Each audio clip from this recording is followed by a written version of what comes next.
예, 북한의 도발 수위와 빈도 계속 높아지고 있습니다. 더불어 한반도에 긴장감 돌고 있죠.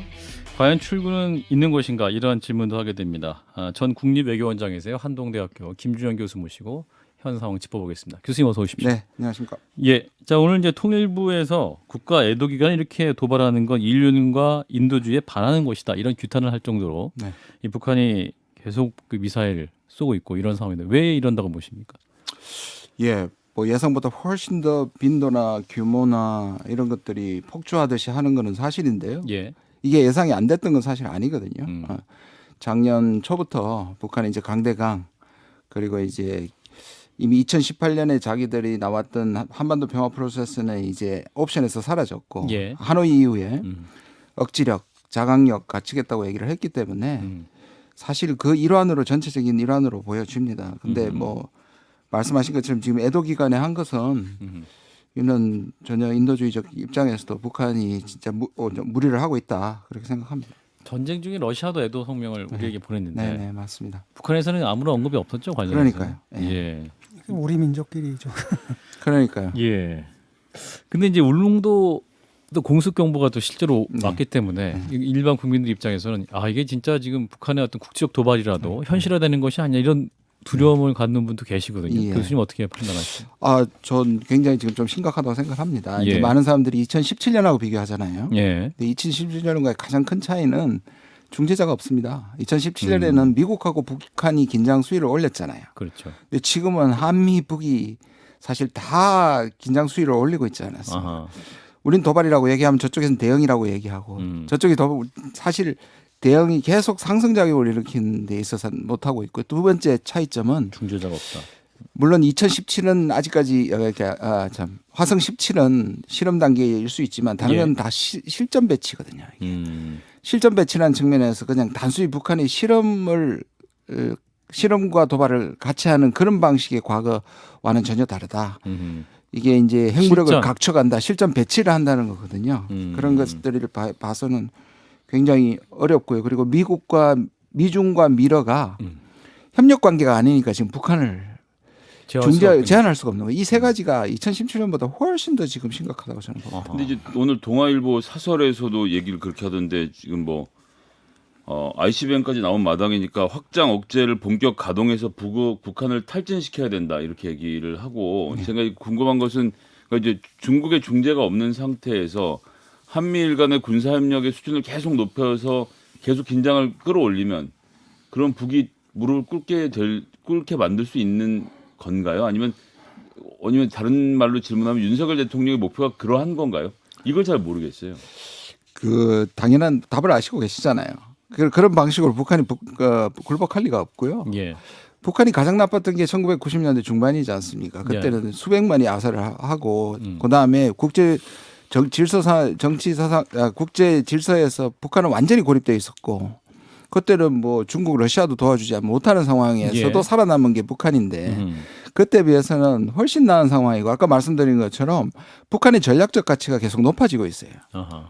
지금 유엔이 ICBM 재개한 것에서도 아무것도 못하고 있잖아요. 이게 지금 미국의 딜레마입니다. 그러니까 중국하고 러시아를 빌미 삼아서 한미를 묶는 거는 미국이 최고로 생각하는 방식인데 그렇게 해버리면 이게 그냥 미국은 한반도에서 위기가 생기는 것까지는 바라지 않아요. 뭐냐 하면 북한을 빌미로 한미를 구축하는 건 좋은데 지금 러시아와 중국이 전선이 다 열려 있는데 한반도가 그걸 넘어서 위기까지 가버리는 걸 미국에서 바이든 정부가 절대로 원하는 리가 없습니다. 그러니까 근데 미국은 딜레마인 거죠. 거기까지만 가야 되는데 실제로는 지금 더 폭주하거든요. 그래서 오히려 미국이 제가 생각엔 이거는 뭐 시청자들하고 역설적으로 안심일 수 있는데 미국이 저는 사실상 이걸 안정시킬 가능성도 있다. 저는 오히려 그렇게 봅니다. 네네. 윤석열 대통령의 목표는 현재 있어서 한반도 문제에서 목표는 뭔가요? 그걸 잘 모르겠어요. 저는 이쪽에도 그걸 작동하는 것 같아요. 그러니까 지난번에도 말씀드린 것처럼 한일 관계를 망친 건 전 정부니까 이게 이제 어떤 구도로 가냐면 한국이 고쳐야 된다는 가지 않습니까?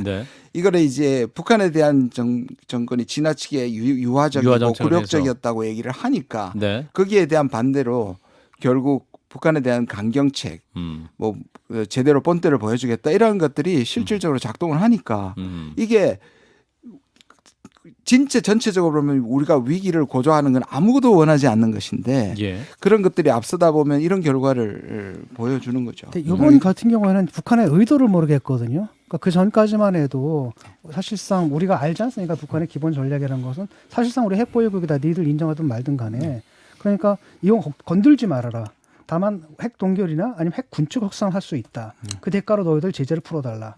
이게 이제 미국한테 안 먹혀가지고 파탄이 난 거 아니겠습니까? 네, 그런데도 그때만 해도 협상에 나설 때는 목표가 있는 거잖아요. 제재 완화라든지. 근데 지금 이 상황 속에서 북한의 전략적 목표가 뭔지 이런 실험을 하는 그 구체적인 목표가 뭔지가 좀 이게 합리적인가라는 생각이 들거든요. 그러니까 북한을 모른다기보다는 저는 북한의 얘기를 안 들어준 거죠. 그러니까 무슨 말이냐면 북한은 자기들이 얘기를 계속하고 있는데 우리는 우리가 생각하고 싶은 북한으로 단정했던 거죠. 북한은 뭐냐면 아까 말씀드린 2018년에 그 옵션 지금 말씀하신 나왔던 옵션이나 대화 같은 거 하나에 적어도 물론 국내에서는 그게 속임수다라고 얘기할 수 있지만 북한에서는 옵션이 그때까지는 살아있는 옵션이었습니다. 네. 적어도 북한이 표현하는 데 있어. 이제 그 옵션이 사라지면 북한은 자강력을 가지는 거잖아요. 근데 자강력으로 돌았으면 어떤 이게 이제 소위 말하는 우리도 억지라 그러지만 북한의 억지력이잖아요. 억지력을 확보하려면 북한 입장에서 보면 지금 한미를 상대해야 된단 말이에요. 네. 이게 북한으로서 전략적으로 어마어마한 위협입니다. 근데 우리는 우리만 안보라고 생각하지만 북한의 안보는 훨씬 더 절박하죠. 그리고 지금 한 옵션이 사라진 상황에서 모든 것을 자강력에 한다고 하면 미국이나 한국이나 일본이 먼 때리더라도 남아 있을 수 있어야 되는 거죠. 그래서 다양화하고 다종화하고 투발 수단 다양화하고 그리고 적도 한국, 일본, 미국도 다 쏠 수 있다는 거 보여주는 거죠. 사용거리를 그렇죠. 보여주면서. 이게 북한은 자기가 더 무섭게 보여야 억지력을 확보하는 겁니다. 이 폭주는 북한 건드리지 말라고 하는 그런 조치들입니다. 지금 한미 연합 공중훈련 비질런트 스톰이 연장된 것에 대한 반발로도 보인다는 해석도 있습니다. 예, 그렇긴 합니다. 저는 아까 말씀하신 것처럼 북한이 작년부터 자기의 길을 플랜대로 가는데요. 예. 그러나 태기를 한다든지 그것이 ICBM이나 뭐 핵실험이나 태기를 하는 것은 최고로 효과적인 날을 하겠죠. 네. 그런데 이 비질런트는 지금이 시작이 아니고 북한이 2017년을 기억하실 겁니다. 네. 2017년에 그 리영호가 유엔에서 서로 말폭탄하고 나와서 트럼프 대통령이 화가 나가지고 예. 북한에 가장 근접한 영해에 근접한 180대를 그때 보냈습니다. 비원 폭격기하고. 네. 북한은 그때 평양 상공으로 오는 정도의 위협을 느꼈습니다. 그래서 저는 2018년에 평화 프로세스에 나온 이유는 북한이 다른 옵션도 있었지만 사실 2017년 북한이 굉장히 긴장했습니다. 미국이 때릴 수도 있다. 트럼프 대통령이. 그게 네. 작동을 했었거든요. 근데 이게 북한은 공습에 대해서 취약한 것에 대한 거의 본질적인 공포를 갖고 있습니다. 특히 북한이 핵을 쏠 수 있을 정도의 공격용 무기를 갖고 있지만 북한이 이 정찰 능력에 있어서 상당히 취약한 걸 스스로 알고 있거든요. 그렇기 때문에 여기에 대한 공포가 240대가 올라가는 게 북한으로서는 엄청난 공포를 느꼈기 때문에 그에 대한 대응 혼론이라고 저는 볼 수 있습니다. 2017년 이후에 안 하다가 이번에 처음 한. 아니요. 2015년부터 비질런트 에이스라는 걸 했었습니다. 예. 그걸 하다가 이제 2017년에 제일 많이 갔고요. 그다음 그것이 이제 조금 규모가 계속 수위를 좀 적어지다가 줄이면서. 지금 다시 2017년처럼 그때 180대였다면 지금 240대인데요. 아하. 그때의 차이는 B1 폭격기라고 들어보셨죠? 북한에서 거의 검은 백조. 검은 백조. 그거에 사실 재래식인데 거의 핵무기급 폭탄을 재래식 투하할 수 중에 있는. 가장 위력이 강한 걸 싣고 갔었거든요. 네. 그런 것과 비교하면 그때와 지금이 거의 수위가 같다고도 볼 수 있습니다. 그러면서 북한이 느낀 위협에 대한 반응으로 볼 수도 있다라는 거군요.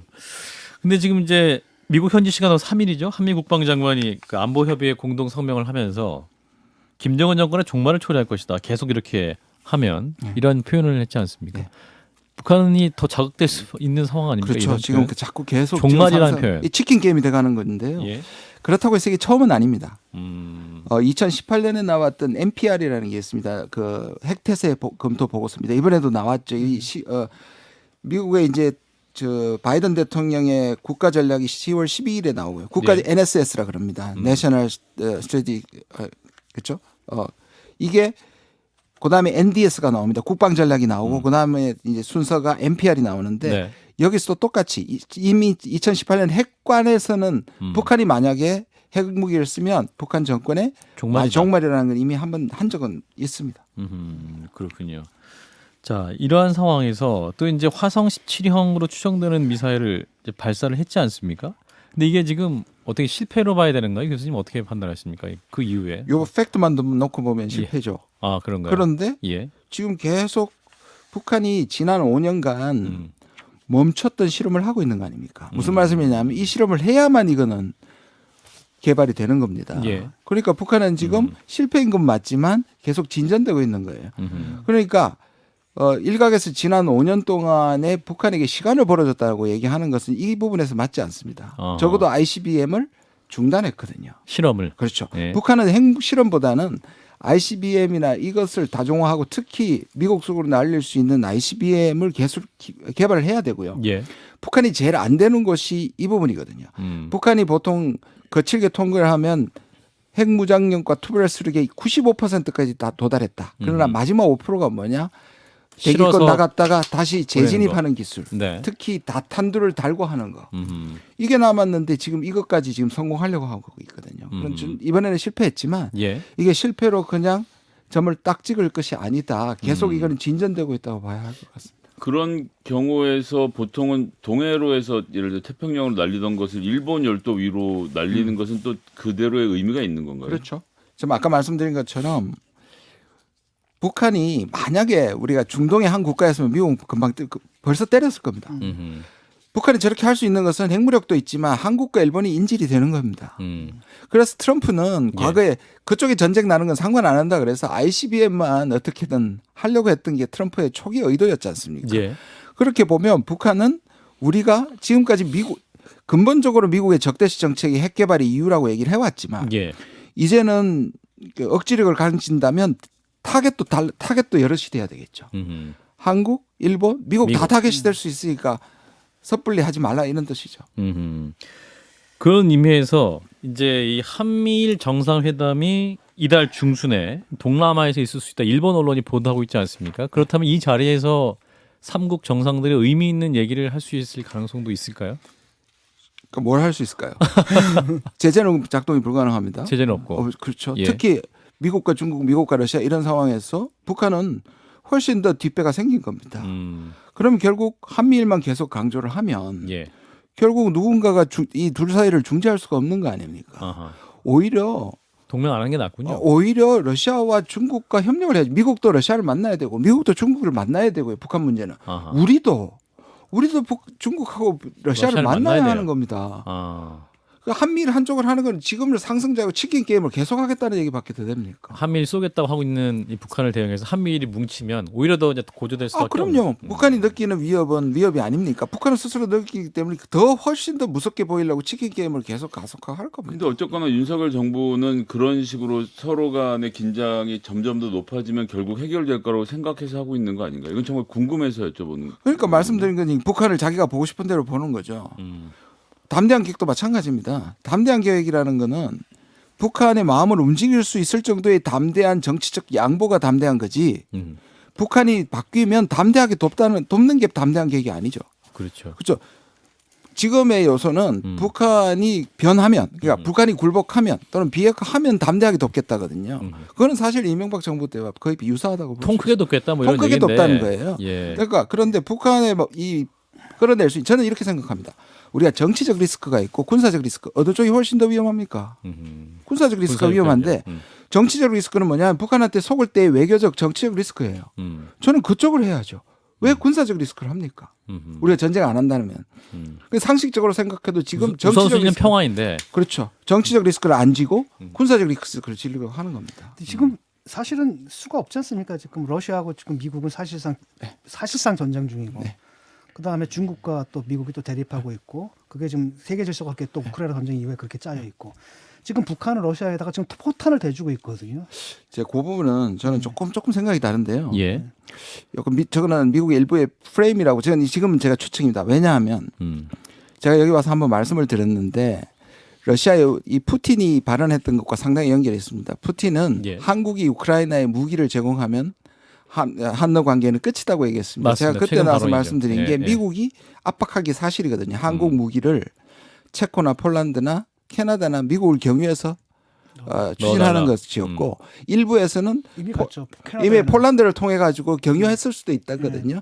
그러면 북한은 9월달에 이미 포탄을 러시아에 제공했다는 거는 아니라고 얘기했습니다. 예. 물론 이제 그거에 대한 신빙성은 나와야 되는데 미국도 지금 특정할 수는 없습니다. 이제 그 얘기를 첩보 수준이고 정보 수준입니다. 네. 근데 어느 쪽도 사실은 북한도 그렇게 가서는 안 되는 것이고 한국도 가서는 안 되는 것인데 이게 나중에 뇌관이 될 수는 있습니다. 그러나 포탄이 지금 러시아로 갔다는 것은 더 많은 증거가 필요해 보입니다. 그렇군요. 교수님 지금 7차 핵실험이 결국 제일 관심사인데 네. 경제 제재도 안 되고 뭐도 안 되고 사실 북한이 7차 핵실험을 한다고 해서 한국 정부나 미국이 가할 수 있는 더 이상의 제재 수단이 있나요? 그냥 말로 하는 거 말고는?